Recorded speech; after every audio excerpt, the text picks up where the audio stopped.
Et invité de ce journal, Jean-François Clédel, le président de la Chambre de commerce et d'industrie de Nouvelle-Aquitaine. Merci d'être avec nous. Les 2/3 des entreprises de la région n'ont pas cessé leur activité lors du deuxième confinement, mais près de la moitié des chefs d'entreprise de Nouvelle-Aquitaine disent et estiment que leur trésorerie est en situation difficile, voire très difficile. Pourront-ils résister ? Bonsoir. Écoutez, il est clair que pour les commerçants en particulier, la situation s'avère très difficile, notamment si la fermeture, si le confinement est annoncé tel qu'on le prévoit avec une fermeture, avec un confinement qui serait sur toute la durée.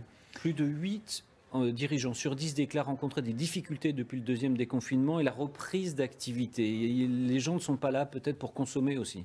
C'est ça, en fait, la reprise est un peu molle pendant cette période, c'est ce qui rend difficile, et on peut comprendre d'ailleurs la réponse d'une des commerçantes qui disait finalement il vaudrait mieux peut-être s'arrêter pour reprendre dans de bonnes conditions par la suite.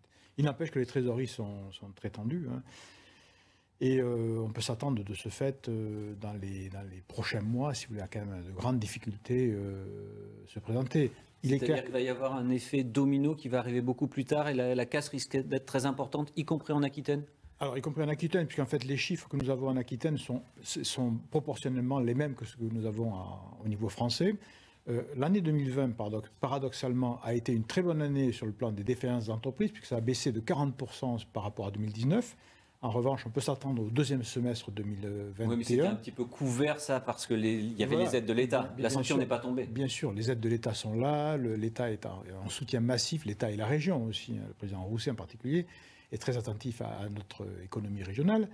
Et tout cela soutient finalement les entreprises en difficulté. Alors Jean-François Clédel, vous restez avec nous pour parler et pour évoquer la situation de l'économie de la montagne. Vous avez renforcé les aides pour couvrir 75% des frais fixes des entreprises dans les stations, mais la saison sera blanche, privée de remontées mécaniques. Tous les touristes ne se reportent pas forcément sur le ski de fond, comme le montre ce reportage dans la station du Somport en Vallée d'Aspe d'Éric Poussard et Romain Auville.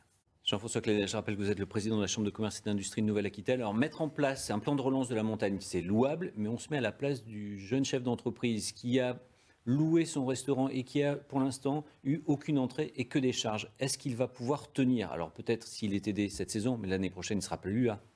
Ouais. Alors, l'an prochain, il ne sera plus là. S'il est aidé cette saison, il va préserver ses capitaux propres, si vous voulez. Donc, si les capitaux propres sont là à la fin de la saison, il pourra poursuivre l'an prochain. Et du reste, c'est un sujet, cette notion de capitaux propres qui est fondamentale pour pouvoir reprendre l'activité, c'est un sujet à laquelle nous sommes très attachés. Et ici, en région de Nouvelle-Aquitaine, nous avons en fait deux dispositifs principaux mis en place. Tout d'abord, le programme Reconquête qui est mis en place dans le cadre du plan de relance régional et qui est là pour accompagner les entreprises dans leur stratégie, dans leur financement, etc. Enfin, dans tout ce qui va leur permettre de soutenir leur situation financière et de se relancer. Et d'autre part, le président Rousset, qui est en charge aujourd'hui, enfin qui réfléchit aujourd'hui à une solution d'accompagnement des capitaux propres, de renforcement des fonds propres des entreprises. Alors bien sûr, il y a les prêts participatifs qui sont déjà avancés par l'État, par les banques, etc., mais aussi des fonds d'investissement qui pourraient investir dans les entreprises. Mais malheureusement, il va falloir un jour ou l'autre les payer et les rembourser, et donc il va falloir que vraiment toutes ces entreprises soient accompagnées. C'est notamment le rôle de la Chambre de commerce et d'industrie de Nouvelle-Aquitaine que vous présidez. Je vous remercie d'être venu sur ce plateau pour nous détailler ces mesures.